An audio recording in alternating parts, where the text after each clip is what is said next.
नाजरीन, पिछले 2 हिस्सों में हमने देखा कि पहलगाम का ड्रामा दरअसल एक साजिश था जिसका मकसद खित्ते के अमन को सबोताज करना था।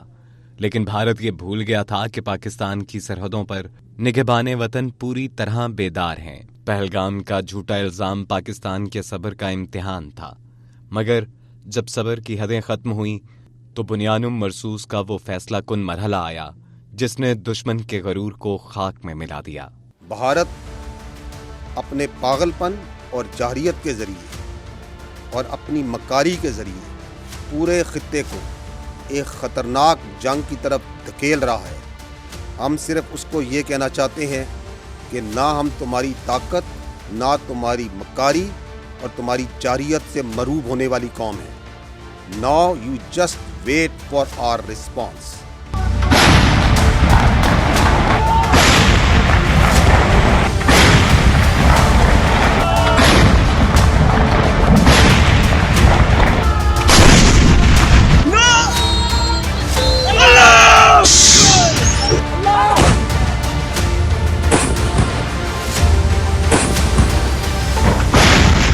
जब भारत ने अपनी नाकाम दरअंदाजी का ख्वाब देखा तो पाकिस्तान के शाहीनों ने उनके अज़ाइम को फिजा ही में नाकाम बना दिया। J-10C और JF-17 थंडर तैयारों ने ऐसी महारत और बर्तरी का मुजाहिरा किया कि दुश्मन की फिजाइयात जंगबंदी तक दोबारा उड़ान भरने की हिम्मत न कर सकी। बड़ी खबर निकल के सामने आ रही है, पठानकोट एयरबेस ते हमला होया है। जी हां दादी के पठानकोट एयरबेस ते हमला होया, दूसरे पासे जम्मू एयरबेस ते हमला होया। घबराहट एक तो लोगों की नजर आ रही है क्योंकि तमाम एयरबेस ध्वस्त होते हुए नजर आ रहे हैं, आग के गोले में बदले हुए नजर आ रहे हैं। सबसे ज्यादा जो चर्चा है वो ये कि जब आप अपने एयरबेस को नहीं बचा सकते तो जनता को क्या बचाएंगे। प्रयास किया, लेकिन आपको मैं एक और हैरान करने वाली बात यह है कि हरियाणा का सिरसा शहर है, वहां पर भी सुबह धमाके सुने गए, वहां पर भी जो एयर सायरन है वो एक्टिवेट किए गए। और ये सिरसा जो है हरियाणा का, वो भटिंडा एयरबेस यानी भटिंडा जो है उसके नजदीक है। ये फकत फिजाई जंग नहीं थी बल्कि टेक्नोलॉजी की बर्तरी का एक फैसला कुन मार्का था।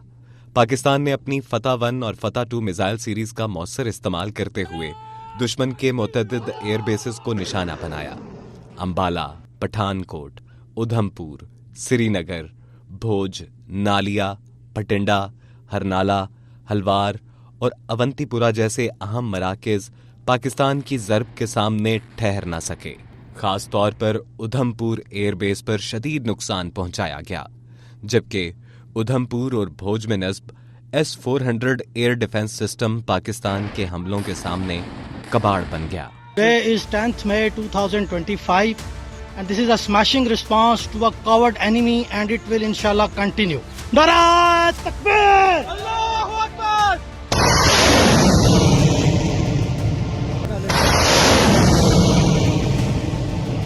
Allahu Akbar!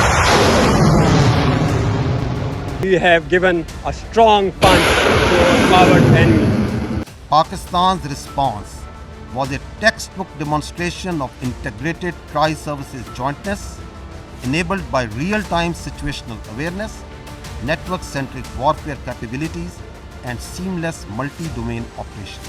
The targets included Air Force and aviation bases at Suratgarh, Sirsa, Bhuj, Nalia, Adampur, Bathinda, Barnala, Halwara, Awantipora, Srinagar, Jammu, Udhampur, Mamun, Ambala and Pathankot, which all sustained major damages. BrahMos storage facilities at Beas and Nagrota were also destroyed, which had fired missiles on Pakistan, killing innocent civilians, our flower-like children, our ladies and our elderly. मैदान जंग सिर्फ air bases तक महदूद नहीं रहा। पाकिस्तान ने दुश्मन के स्ट्रैटेजिक असासों को भी निशाना बनाया। ब्यास और नगरोटा में मौजूद ब्रह्मोस मिसाइल स्टोरेज तबाह किए गए। राजौरी और नौशहरा के इंटेलिजेंस मराकज और केजी टॉप पर कायम दुश्मन के ब्रिगेड हेडक्वार्टर्स को भी निशाना बनाया गया, जिससे दुश्मन की कमांड एंड कंट्रोल सलाहियत शदीद मुतासर हुई। इसके साथ साथ साइबर महाज पर भी भरपूर कार्रवाई की गई। एक ही दिन में बड़े पैमाने पर साइबर हमलों के जरिए भारत के बिजली के निजाम के एक बड़े हिस्से को मफलूज किया गया। ग्रिड स्टेशंस बंद और रेलवे नेटवर्क को जाम कर दिया गया, जबकि पाकिस्तानी ड्रोन्स दिल्ली और गुजरात की फिजाओं तक पहुंच चुके थे और उन्हें रोकने वाला दुश्मन कहीं मौजूद न था। पाकिस्तान चाहता तो उनके मालियाती निजाम की रीढ़ की हड्डी तोड़ सकता था। पाकिस्तान चाहता तो अंधेरों की उस रात को लंबे अरसे के लिए तवील कर सकता था। लेकिन यही फर्क है एक मुहज्जिब रियासत और एक जारे दुश्मन में। पाकिस्तान ने बुनियान मरसूस के तहत सिर्फ स्ट्रैटेजिक अहदाफ को निशाना बनाया, शहरियों को महफूज रखा और जिम्मेदारी का मुजाहरा किया। ये जंग सिर्फ फतह की दास्तान नहीं थी, बल्कि तहफ़्फ़ुज़ पाकिस्तान का एक वाज़े इजहार थी, जिसने भारत को दिफाई पोजीशन पर ला खड़ा किया। दुश्मन के गरूर को शिकस्त हुई और पाकिस्तान का वकार आलमी सतह पर मजीद बुलंद हुआ। लेकिन यह फतह किसी इख्तिताम का नाम नहीं, बल्कि एक नई शुरुआत थी।